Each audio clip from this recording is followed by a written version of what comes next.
she saving? Okay, so apparently we're gonna get around to the game picture mode.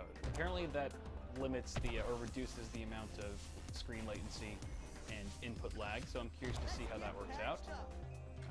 We're fine with we'll do standard for now. Ooh, standard definitely makes it a bit brighter. Naturally. 4. Let's go to keep brightness at those settings. Backlight. Fight. Local dimming. Ooh, local dimming wasn't even on, so we can even get some richer blacks here by enabling that. Backlight at 100. Crank this down a little bit. A little exposed to 5. Disable overscan. Sharpness is fine. Ultra smooth motion. I want this off. Turn that off right now. This is the bullshit refresh rate that I was talking about. Noise reduction, sure, whatever. And then adaptive contrast. We'll leave it at medium for now. Color temperature, white balance, color tuner. Okay, those are all the advanced picture settings. All right, and if we go back to our house of cards here, it looks like the soap opera effect is nowhere to be found. Thank goodness. So apparently disabling that true motion BS has actually taken effect. That's good. Okay, everything looks good. Everything checks out on my end in terms of picture quality. Let's see how this bad boy does with gaming. Let's go ahead and go back to that one setting, the game mode, which is under picture mode, game. It's game time. All right, time to fire up the test bed. Here we go. All right, so if I mentioned Doom earlier, then I lied, because Doom doesn't support SLI at the moment of filming, so we're going to do GTA 5 instead. So in the graphics, you can see here we're at 3840 by 2160, so 16 by 9 resolution. Refresh rate, we can go ahead and turn that to 60, because we are using HDMI 2.0B, so we should be able to push that. MSAA, I'm going to go ahead and turn this down. I'm going to turn that off, but we'll leave FXAA for now. Everything else is pretty much maxed out. Scaling and whatnot, distance scaling, blah-de-blah-de-blah, advanced graphics. Oh, yes, I will definitely apply this shit. I'm a man of application. Okay.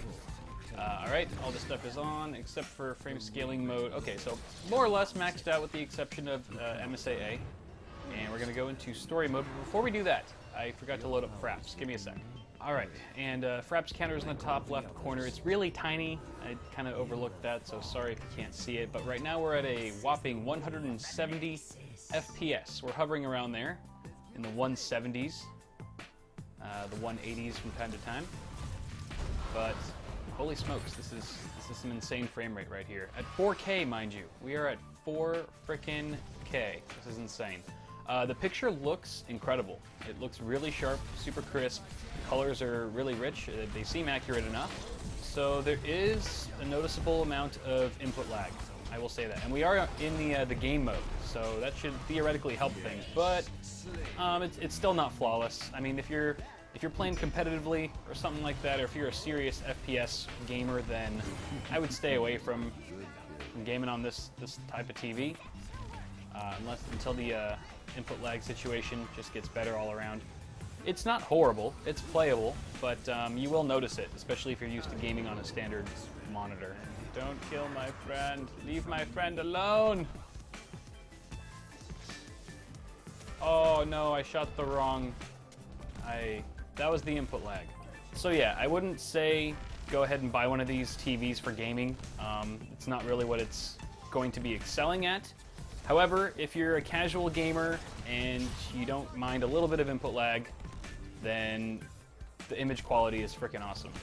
Well, honestly, it's probably unfair of me to say a little bit of input lag. I'm sure most of you guys are already gaming on a monitor, on an actual gaming monitor or something, with decent response time and refresh rate and things like that. So if that's the case, then yeah, you are going to notice it quite a bit with this TV. So if you're a hardcore gamer, probably don't want to game on here. But it does look pretty. All right, and just for shits and gigs, I wanted to just show you guys some of the frame rates that I'm getting when I'm just cruising around the streets of Los Santos. This is kind of more of a I don't know, a more representative scenario in the game. So getting about 80 FPS right now, driving through the streets. Well, anywhere from 80 to 90. So it's pretty steadily, you know, floating in the 80s and 90s region, with some dips into the 70s here and there. Overall, though, pretty damn impressive for 4K, 2 GTX 1080s. Holy smokes, with the pleb issue SLI bridge. Alright, so just for fun, I turned on 4X MSAA just to see how much it would drop down, and we are now rocking around 60 FPS. But yeah, with probably dips into the 50s, high 40s, but still very smooth, and get none of those jaggies, even though they're maybe not quite as visible as they would be at a lower resolution. And I lost Lamar. Okay, on that note, let's wrap this up. Alright, so to sum up this little endeavor here, pretty good TV, honestly. For the price, it's really good. 50 inches, 4K, it's a smart TV, and it upscales well. Everything looks great. The 4K streaming with Netflix is top-notch. Wouldn't recommend it for gaming unless you're doing something really casual, but for just day-to-day use and for viewing, you know, media that's not interactive, I suppose, it does the job. It's really good. So I've, again, put links in the description below if you want to check that out. Let me know what you guys think of this video, guys. Toss me a like on it if you enjoyed it. And thank you guys so much for tuning in. Be sure to subscribe to the channel for more tech stuff coming at you really soon. And I will see you all in the next one.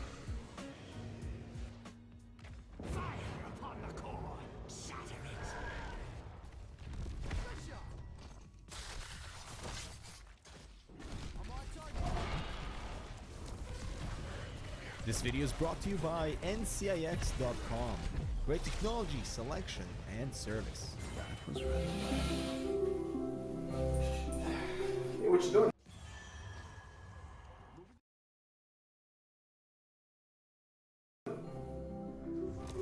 What? Living room gaming. Full 5.5 inches. You call that gaming? This is 8-inch gaming. Oh yeah? 15.6 inches. I didn't think it had come down to this. Let me show you what real living room gaming is like.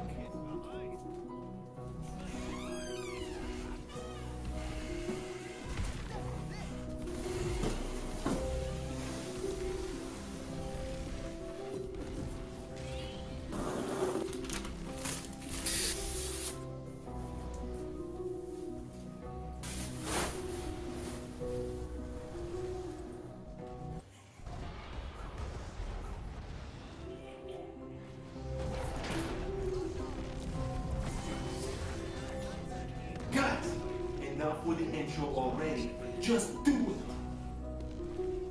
How big? 65 inches. Why did you believe me? I said 65. Hey, hello everyone, I'm Dmitry with Hard Rock Canucks, and my face after unboxing this giant TV remained the same for the remainder of the time that I've spent with it. The goal was to see how something of this size in my tiny living room would work as a daily driver for content, but also explore all types of possibilities for gaming. So the first thing to cover with the Samsung Series 8 65-inch 4K Smart TV is the physical tour. And here I am next to it for scale. It's like a mini theater in your living room, and notice that it is a flat panel. And if you want to check out our experience with a curved 55-inch TV, it will be linked in the description below. Now, I'm absolutely impressed with just how thin these high-end TVs are. That they're a little bit thicker, closer to the center for this thin edge effect. The brushed aluminum frame at the front is beautiful, that's also curved around the bezel and is completely plain without any unwanted stamps, but a simple Samsung logo at the bottom center without any ambient power lights, and that SUHD indication in the top right. The TV stand also follows in line with a beautiful simple design with that long front aluminum support that's incredibly low profile, and the base extends all the way back. Because the front rail is more forward, it kind of helps to sort of visually elevate the TV so it doesn't look like it's right on the surface. Now, this SUHD indication doesn't mean better resolution of UHD. The native resolution here is 3840 by 2160 with support at 60 Hz. The SUHD format is Samsung's way to promote their higher-end models with this extra marketing inclusion to say that 4K content looks more vibrant, clear, and just processed better with their SUHD TVs. This is an LED backlit TV, which means black and white pixels won't compare to OLED TVs, but Samsung has done plenty to compensate for proper viewing experience with UHD dimming that controls brightness and contrast in multiple sections of the screen, and viewing content with native color profile delivered natural colors with perfect white balance, and I can say that because I made the video that I was watching, so I know exactly what to look for. In terms of connectivity at the back, the ports include a USB 3.0, which is perfect to play back media off a USB storage. Below that is a One Connect mini port that is a super convenient way to connect to the hub, so you don't need to handle any connections behind the TV and just plug and play stuff off this hub. Furthermore, we have a LAN port if you prefer to choose that over smart built-in Wi-Fi. And finally, component and video in jacks with audio out for speakers. Back to the One Connect Mini that is covered with brushed aluminum, nice touch. And this hub is pretty small, here it is next to the OnePlus 2 for scale. On the side we find a pair of USB 2.0 ports, and on the back 4 HDMI 2.0 that are all HDCP 2.2 compliant. Then there's the optical audio and mini connect port for the TV. But it was time to start gaming on this thing, and I hooked up the Shield Android TV, which is capable of 4K video streaming and has got some pretty awesome titles running off the Shield itself, like Half-Life 2. That was a pleasure to play through, although I'm no good with the controller. But here the 1080p signal of the game was upscaled with no artifacts that I could see, and so for any console players, 720p upscaled signal will look fairly sharp from a couch distance, but for optimal detail, 1080p or higher is of course recommended. Talos Principle just came out on the Shield, and getting to try that game upscaled looked fantastic, and here the frame rate wasn't so great, and enabling game mode on the TV allows for a slightly smoother picture, and it actually reduces input lag that is otherwise felt. But to experience true 4K gaming, I had to pull out the big guns, my SLI gaming station that you can check out the review of in the description below. Now I want to find out how the TV would handle itself in a PC environment, and enabling game mode and jumping into GTA 5. The world inside the game was truly beautiful at 4K resolution, plus at 60 Hz. It helps to achieve good enough refresh rate for this game, although I still could feel a little bit of input lag from the controller, so I won't be playing any first-person shooters with this TV in my living room. And I'm not talking about any competitive shooters, but the mouse aim is just not what I'm used to. However, racing games on this size is fantastic, letting me enjoy the large-scale environment and the view from the cockpit like I'm right there, plus the slight input lag wasn't much of an issue here. My gaming experience both on the Nvidia Shield and the PC were satisfactory for the refresh rate, vivid colors and rich contrast, and watching native 4K YouTube content was absolutely beautiful. The anti-glare coating on my setting, in my tiny living room that is, struggled to keep off the reflections, and in a brightly lit room, the TV brightness was fine, and reflections in the dark areas of the screen were muted, but still noticeable. And so what I wanted to get out of this experience is whether or not we are ready to start talking about 4K gaming in the living room, utilizing a multi-purpose smart TV like this one for entertainment, which I think is the future of living room gaming. And while very demanding still to drive games at 4K, the upscale engines in these TVs is really good with satisfying results. And everything about this model indicates sort of future-proofing your investment in the way everything is handled, from the convenient Mini Connect hub, the amazing uniformity of such a large screen, the multiple ways to handle color presentation, and the smart remote that lets you interact with all the menus seamlessly. Plus the built-in smart hub is there, although in my experience it comes out disappointing with just lack of content and apps. And so the way we're noticing these TVs to emerge with multi-use is fantastic, and I thoroughly enjoyed the Series 8 model, and I cannot wait to try out the next generation TVs. So guys, I hope you enjoyed this video. All the relevant content will be linked in the description below. Give us a like if you want to see more videos like this. I'm Dimitri with Hard Rock Canucks. Thanks so much for watching. We'll see you in the next one. The altar is ours. Fire from the Gravekeeper. You will pay for your arrogance.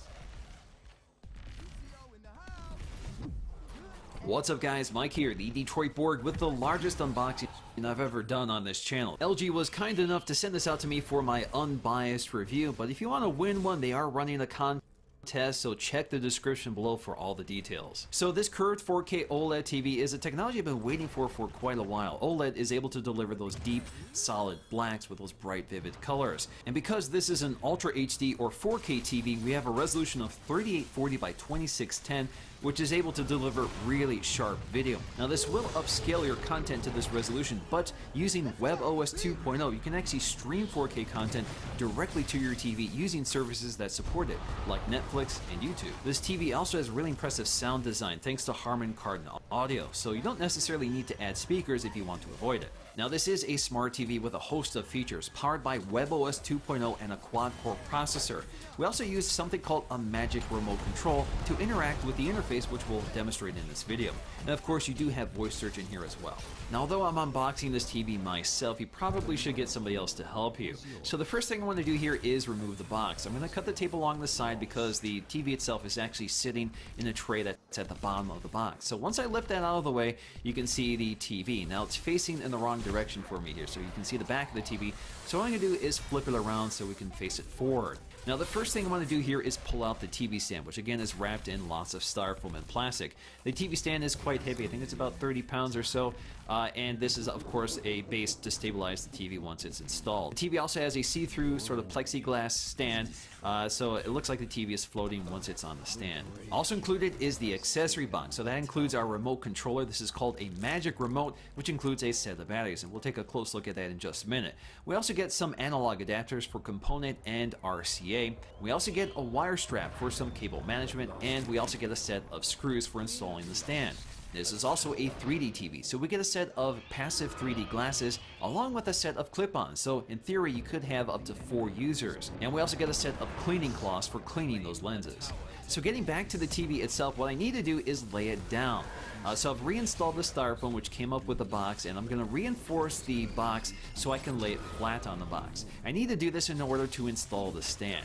So with the TV laying flat, I can get access to the bottom of the TV. First thing I need to do here is remove all the packaging that's protecting it. Now the mounting points for the stand are actually covered up with a piece of plastic trim, which is basically held on with Velcro, and you can pop this off and you can see the mounting points for the 4 brackets. Once that's lined up, I can go ahead and use the screws to secure it into place. So once the stand is installed, I can go ahead and reinstall the back panel to keep it all nice and covered up. Now you can mount this on the wall. There is a standard VISA mount here, so if you prefer to do that, you can do that as well. Now before I get the TV upright, let's take a look at some of the ports which would otherwise be hard to see. So we have some down-facing ports, which includes an internet LAN port. We also have our analog input, so again those work with the adapters. We also have our digital optical output, so if you want to connect this to an AV receiver for full 7.1 surround sound, you can do that. We also have our antenna in, so if you want to connect to either a terrestrial antenna or your cable service, you can plug it in here. We also have our side ports. So we have 3 HDMI ports, which are 4K, but only HDMI 1 and 2 work with 4K deep color. We also have 3 USB ports. One of them is USB 3.0, the other 2 are USB 2.0, and we have our standard audio out for headphones. So lifting up the styrofoam, there we have it, the 4K OLED TV with that really deep black display, which is very anti-reflective, so it really mitigates glare. The great thing about OLED TVs is that you have infinite off-axis viewing angles without distortion. So because we have this